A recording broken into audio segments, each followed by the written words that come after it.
Todo eso me hace recordar el gobierno que decidió fusionar el Ministerio de Justicia con el del Interior, con el miope argumento del recorte de gastos.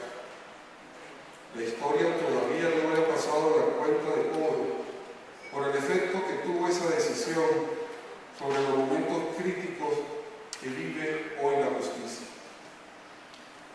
El problema de la justicia no se resuelve con una reforma que dice que para elegir a un magistrado ya no se necesitan las 3/4 partes de los votos de una corporación, sino las 3/5 partes. No, señores, la justicia sí necesita una reforma, pero para que se resuelvan los verdaderos problemas que le afectan.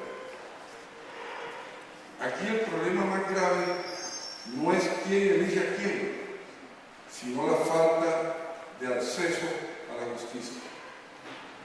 En Colombia, la demanda de justicia creció 303% en los últimos 10 años. Una cifra sin duda muy significativa. Pero, en ese mismo lapso, el número de funcionarios y empleados judiciales para atender ese aumento solo creció un 24%. Óigase bien, crecieron 12 veces más las necesidades concretas de la justicia de la comunidad que el número de operadores destinados a atender esos clamores. Y eso por no hablar de otro gran problema que afecta a la administración de justicia, el colapso del sistema carcelario. En menos de 8 años, el hacinamiento en las cárceles creció de 14 a 58%. En buena parte, gracias a que los legisladores o el gobierno, ante cualquier presión de la opinión, deciden crear nuevos delitos o aumentar las penas. En apenas 13 años, le han hecho 38 reformas al Código Penal. Pocos escapan a la tentación de aparecer en los medios aplicando mano dura, o mejor, haciendo creer que la aplican, sin tener una mínima consideración del impacto que eso causa en la arquitectura del Estado. Tal vez con ese mismo espíritu, el del show mediático, en la reforma de equilibrio de poderes se propone eliminar el Consejo Superior de la Judicatura. En la exposición de motivos, a la hora de explicar por qué se piensa borrar de un plumazo esta institución creada por la Asamblea Constituyente, se lee, abro comillas, ante la constante solicitud de varios sectores de la sociedad, incluidos mayoritarios de la propia justicia, se elimina el Consejo Superior de la Judicatura, cierro comillas. Esa es toda la explicación. Cuando hablan de, abro comillas, la constante solicitud de varios sectores de la sociedad, cierro comillas, viene a mi memoria aquel ex asesor presidencial, hoy senador, y su polémica teoría del estado de opinión, la misma que los creadores de este proyecto de reforma tanto apoyaron entonces. Ahora, también hay quienes dicen que se elimina el Consejo de la Judicatura para hacer, abro comillas, más eficiente, cierro comillas, la administración de justicia. Pero, señoras y señores, no se puede confundir el país. La productividad del aparato judicial se duplicó entre 1993 y el 2013.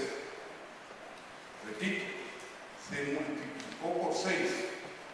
Hace 20 años, cada día, 2.147 procesos completaban sus trámites en los despachos judiciales.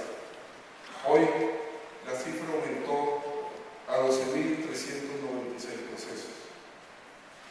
La máquina judicial del país está trabajando a todo vapor. El año pasado, los despachos recibieron 3.012.000 demandas y en ese mismo año sacaron adelante 3.272.000 casos, es decir, más de los que entraron. Si eso no es eficiencia, entonces que el gobierno y el Congreso nos explique qué es. Esas estadísticas son un argumento de peso para decir que el Consejo Superior de la Judicatura ha cumplido a cabalidad su tarea y no debe ser eliminado, antes que oprimir sobre él la tecla de borrar, merece un reconocimiento del país.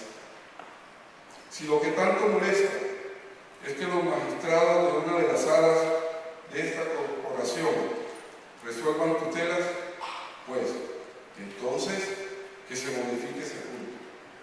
Pero eliminar de un tajo un órgano que ha sido eficiente en la administración de justicia es un error que el país no se puede dar.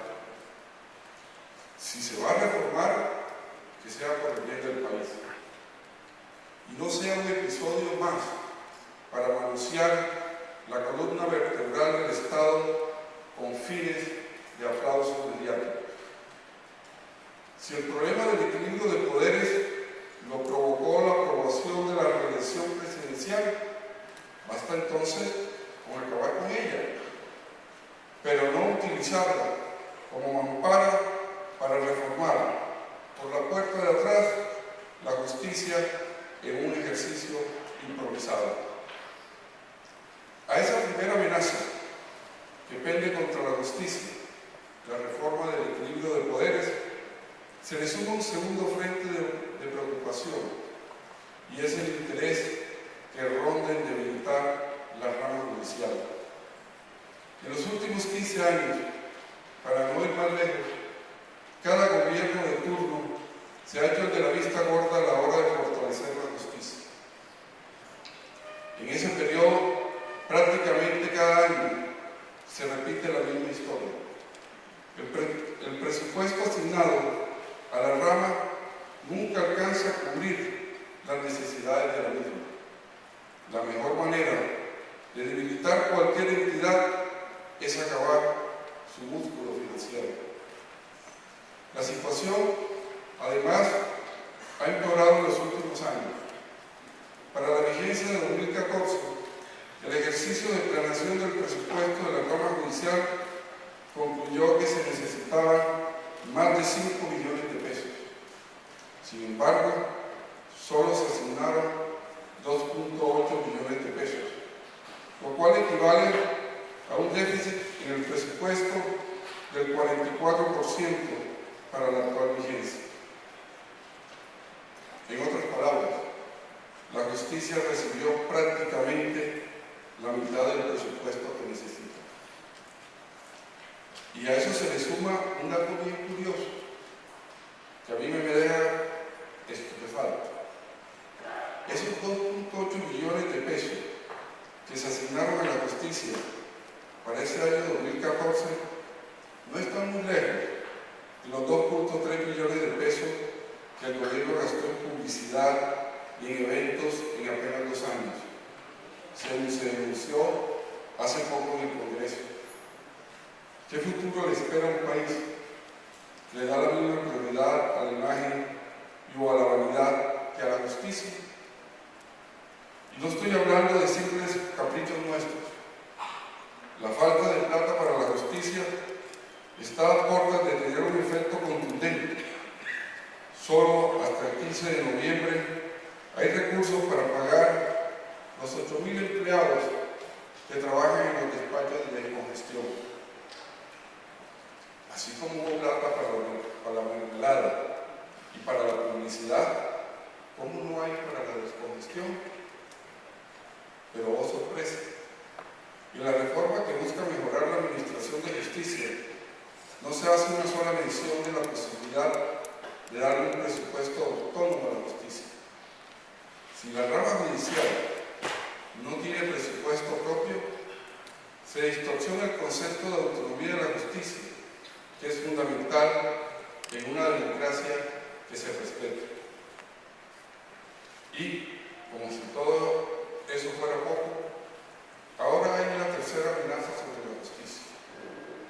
tiene que ver con el particular momento que vive la opinión pública en el país y que hoy está minando como nunca antes nuestra credibilidad y sobre todo la credibilidad de la justicia.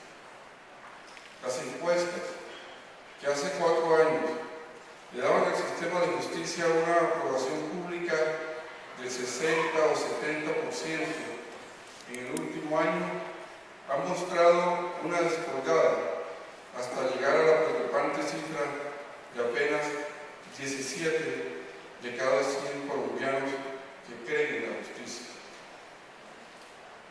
El dato es realmente dramático. Sin duda los jueces no estamos para lucir en los medios, ni yo vengo a pedir que el estilo que ha hecho respetable nuestro oficio cambie. Tan solo quiero registrar la manera como ese mismo aparato de justicia que nutría respeto ha perdido credibilidad. No porque haya cambiado, sino porque la opinión se ha movido en su ligera efervescencia hacia otro lado. Padecemos la dictadura, lo que Rubén Mario Vargas Llosa llama la civilización del espectáculo, en la cual, abro comillas, la frontera que tradicionalmente separaba el periodismo serio del escandaloso ha ido perdiendo nitidez, cierro comillas. Lo preocupante y hasta peligroso es que por cuenta de las realidades de la opinión terminemos crucificados y nos quieran echar la culpa de todo cuanto ocurre en el país. Hace 2 semanas, el empresario Luis Carlos Sarmiento se preguntaba ¿por qué Colombia se ganó ese premio envenenado de tener una de las guerrillas más bárbaras y salvajes de toda la era moderna? Cierro comillas. Y lo que dijo a continuación me dejó atónito. Abro comillas. La respuesta fundamental es la precariedad del sistema de justicia en Colombia, que permitió llegar a este estado de cosas sin que hubiera sanciones efectivas para los infractores de las normas legales. Cierro comillas. Hace exactamente 6 años, en el encuentro de la jurisdicción ordinaria que se llevó a cabo en Cartagena, como presidente de la Corte Suprema, decía que así como la justicia en 1985 no se dejó amedrentar de los violentos que quisieron acallarla y consumirla en llamas, tampoco iba a sucumbir en ese entonces frente a los embates de un gobierno que pretendía desacreditarla y silenciarla. Ahora, como presidente del Consejo Superior de la Judicatura,